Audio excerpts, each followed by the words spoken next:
everybody. I'm pretty excited to be here. And I want to start by showing you this little girl. This 8-year-old girl, her name is Itzel Casillas. She was at elementary school. And one day, she just woke up and get dressed up for going to school. What she didn't imagine is that at that age, she was about to take one of the biggest decisions of her life. Yeah, I know, age 8 and elementary school. So that day, she ran at school. And when she was over there, the teacher told something about the Eiffel Tower. The Eiffel Tower, you said? Where's that? Well, that's in Paris. And if you want to go, you need to learn French. That idea kept into her mind. And she started thinking that she needed to have a plan to visit Paris. So that day, she decided she wanted to travel, to learn languages, and to go abroad. And as well, to go for politics. Yeah, I know, many things. I am going to tell you later on why. And what that happened is that she came into home and said, "Dad, I need to start learning French." And he was like, "No, you need to learn English first." And then Dad actually, he said, "Well, okay, you can start learning French." Well, that little girl, it's me. Age had come, and then 1 year, when I was 20 years old, this all come to be a reality. At that age, one call was set up, a scholarship for going to Japan. So I think that little girl deserves to try it because that's her dream. So I try my best, I do everything. I set up the call, and guess what? I know, I wasn't a winner. So I had two options, two paths. The path on saying, okay, that's not for me, and going along, and the other path, which I said, I am going to try it again, but better. So next year, it came the same scholarship. I made it all again, and then I tried. I received a call. Yes, that call. The call that mentioned that I was a finalist. I was pretty excited. The girl of 8 years old, which wants to travel, was over there with me. And then I get to home and again say, "Oh my God, Dad, I'm one of the finalists." And he told me, "If you think that you're winning now without doing anything, you're losing." So came into my mind. I have to be aware and planning my dream. If I want to reach it, I need to plan it. So I do my best. I went for the interview. That was a call called Rumbo a Japón. And when I was over there, guess what? I was selected. I was pretty excited. I liked it a lot, and I think that was a great opportunity. I see myself over there in Japan, and I came to home and say, "Dad, Mom, I win it." And they say, "You are not going to go over there." Well, why?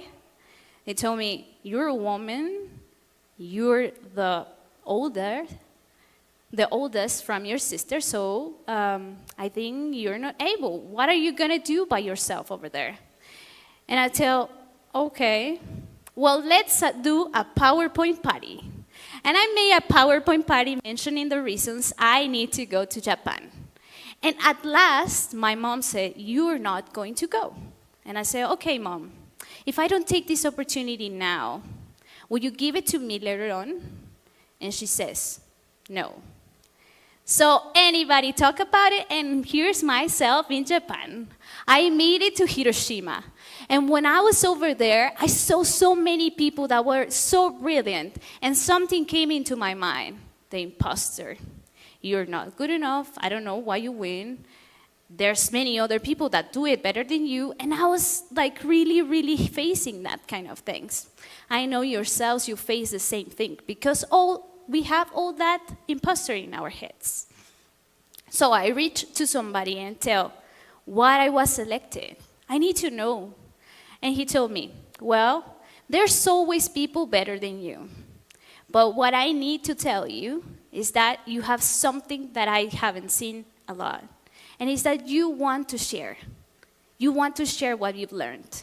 And so I got a big responsibility because now my responsibility was to share all the things that I have gotten. So I think, what am I going to do with this big opportunity I have gotten to myself? And then talking, we decided we are going to make an ONG. This ONG was called GMUN. It was an ONG with some volunteers making debates in many languages, going through the politics, debates, languages. It was my little girl going into a dream, more planned than ever. We made 5 editions, and we have more than 500 students per edition. It was totally free. Maybe some of you went over there. And then, when this happened, it was all volunteers that went over there.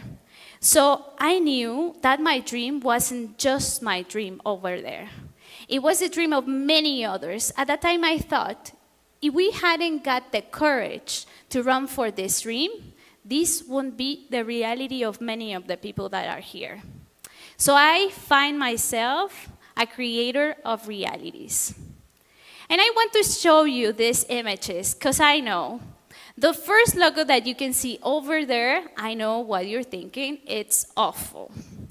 I do it myself.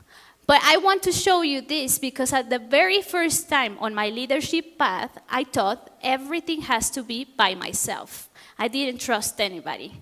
Then I knew, well, I'm not a designer, as you can see. And I said, well, I need to trust and delegate. Once I did that, these logos came out. My beautiful team made them for me. And I want to show this because this is the path that I have gotten into my leadership path. At first, I thought everything was going to be by me. And then when I delegate, I find out that so beautiful results can come out. And so I want to tell you that many things were happening over there, but you know, there was a little dream. That little dream to go to Paris. It was a big, big dream that every night I went to sleep. Since I have 8, I pray for God, saying, please, God, don't let me die if I don't go to Paris. So one day, another call came out. It was a call to go to Europe to make a volunteer. So I made everything again and went it. It was very cool. But then they told me, you have to set up some options. I set up some in Paris, obviously, and then like 2 in Germany. What do you think happened?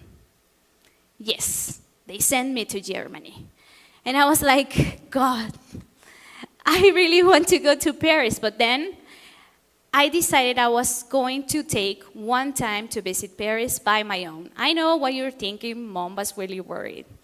And then I try it myself. I go over there. There's a lot of stories over there. It happens to me a lot by traveling alone. But I think I wouldn't make it because I was really scared about the things that happened to me. But one day I think, I am not sure if I am going to be this close enough. So I made myself over there. And when I came there, I was getting into Paris, and I remember to see the Eiffel Tower, and I cried, as you can imagine. I was crying, and not for myself, but just for the girl that I was when I was 8. Yes, that big dream, that pray every night. And then something came into my mind. What might be the next big dream? Life won't be just going to Paris. I need to plan another big dream. So the path came again. So I decided that as I want to have these things, I am going to share. I started by sharing and make a group with some people that would like to develop these international skills for them themselves, go outside. And so another great thing happened to me. I was 25. I received a call from the Senate. This call was telling, hey, would you like to be the president's advisor for the IPU? The IPU is like the UN, but for the senators and presidents from all over the world. And I say, yeah, for sure. When? 1 week from now. Okay, when? Where? In Serbia.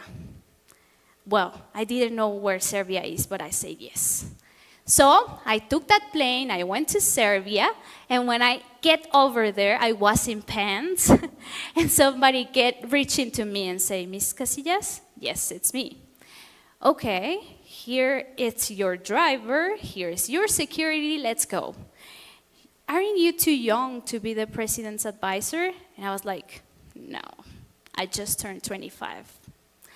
And then I suddenly think, whoa, I have security. Not even my mom cares about me like this. So I was like really worried. And the imposter again came into my mind and said, I think I'm not enough. Yeah, I'm too young. Yes, I'm a woman. So every single thing in my head came. I met so many important people as the president of Serbia, but I made something that made me feel calm.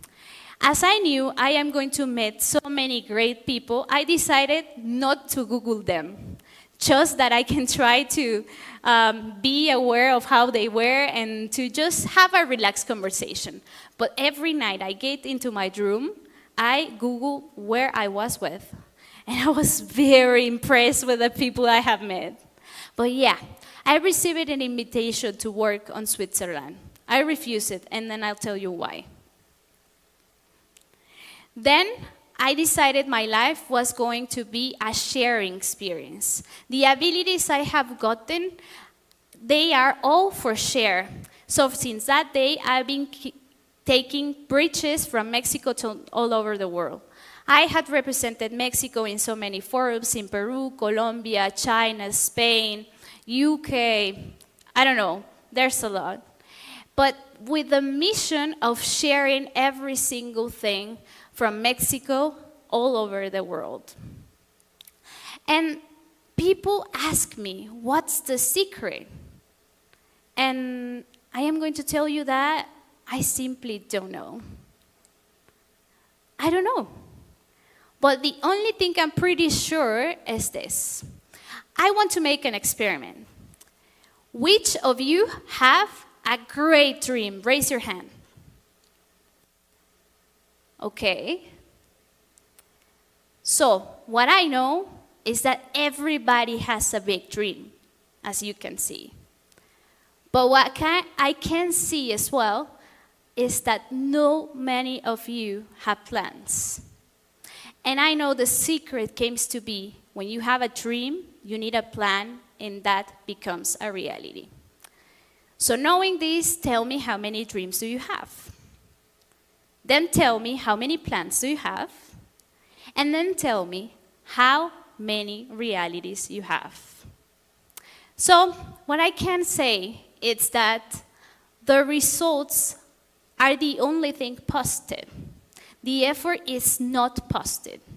And I'm not telling you that you don't have to do it. What I try to say is that next time that you see a person that you admire the most, remember he or she had faced many no's before a yes. So when you see a picture on Facebook on someone doing cool, or in Instagram, someone doing cool, remember you're just seeing the 1% of the efforts. The imposter will live with it, everybody, every day. You're just seeing the good news, but you're not seeing the processes. Trust your processes. And I want to tell you that this little 8-year-old girl that you have seen before, it's pretty excited about the woman she became. Because that dream that reached me at 8, it has been with me like forever. And I want to tell you this. A dream, it's pretty important, but planning, it's everything. So I really need to tell you that you're just a plan away from your dream. If your dream is big enough, you need to start planning now. And remember as well that next time that you wake up, dress yourselves, go to school or go to work, maybe that simple day would be the day that you take one of the biggest decisions of your lives. Thank you.